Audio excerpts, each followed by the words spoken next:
നമസ്കാരം. ബ്രിട്ടീഷുകാരെ പുറത്താക്കാൻ 1942 കോൺഗ്രസ് ക്വിറ്റ് ഇന്ത്യ മൂവ്മെന്റ് പ്രഖ്യാപിച്ചു. Communist party quit India movement ബഹിഷ്കരിച്ച് ബ്രിട്ടീഷുകാരെ സഹായിച്ചു. ഇടതില്ലെങ്കിലും ഇന്ത്യ ഉണ്ട്. 1947 ഓഗസ്റ്റ് 15 ഇന്ത്യക്കാർ കോൺഗ്രസിന്റെ നേതൃത്വത്തിൽ സ്വാതന്ത്ര്യദിനം ആഘോഷിക്കുമ്പോൾ യ ആസാദി ജൂട്ടി ഹായ് എന്ന് പറഞ്ഞ് കമ്മ്യൂണിസ്റ്റുകാർ ഇന്ത്യൻ സ്വാതന്ത്ര്യത്തെ തള്ളിപ്പറഞ്ഞ് കരിദിനം ആഘോഷിച്ചു. ഇടതില്ലെങ്കിലും ഇന്ത്യ ഉണ്ട്. ഇന്ത്യൻ സ്വാതന്ത്ര്യത്തിന്റെ പ്രതീകമായ ത്രിവർണ പതാക കമ്മ്യൂണിസ്റ്റ് പാർട്ടി ഉയർത്താൻ തയ്യാറായത് സ്വാതന്ത്ര്യം കിട്ടി 75 വർഷത്തിന് ശേഷമാണ്. ഇടതില്ലെങ്കിലും ഇന്ത്യ ഉണ്ട്. അംബേദ്കറിന്റെ നേതൃത്വത്തിലുള്ള ഇന്ത്യൻ ഭരണഘടനാ അസംബ്ലിയിൽ സഹകരിക്കാതെ മാറി നിന്ന ഏക പാർട്ടി കമ്മ്യൂണിസ്റ്റ് പാർട്ടിയാണ്. ഇന്ത്യൻ ഭരണഘടനയെ ഇന്ന് സപ്പോർട്ട് ചെയ്തവർ അത് ഉണ്ടാക്കുന്നതിൽ നിന്ന് മാറി നിന്നു. ഇടതില്ലെങ്കിലും ഇന്ത്യ അപ്പോഴും ഉണ്ട്. 1948 കൽക്കത്തയിൽ സമ്മേളിച്ച കമ്മ്യൂണിസ്റ്റ് പാർട്ടി ഇന്ത്യയിൽ സായുധ വിപ്ലവത്തിന് ആഹ്വാനം നടത്തി.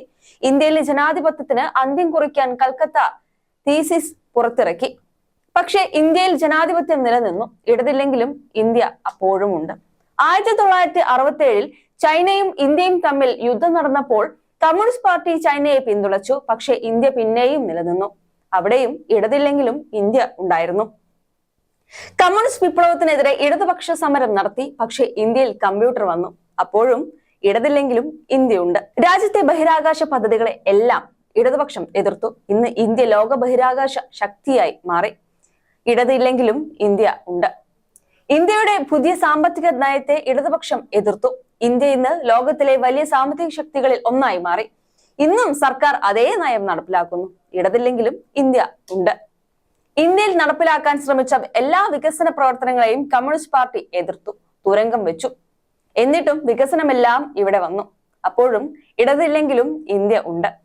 മതങ്ങൾ മനുഷ്യനെ മയക്കുന്ന കറുപ്പാണെന്നും കമ്മ്യൂണിസ്റ്റുകാർ പഠിപ്പിച്ചു. അധികാരത്തിൽ വന്ന രാജ്യങ്ങളിലെല്ലാം അവർ മതങ്ങളെ വിലക്കി. എന്നാൽ ഇപ്പോഴും മതങ്ങൾ ശക്തിയോടെ ഇന്ത്യയിൽ നിലനിൽക്കുന്നു. ഇടതില്ലെങ്കിലും ഇന്ത്യ ഉണ്ട്.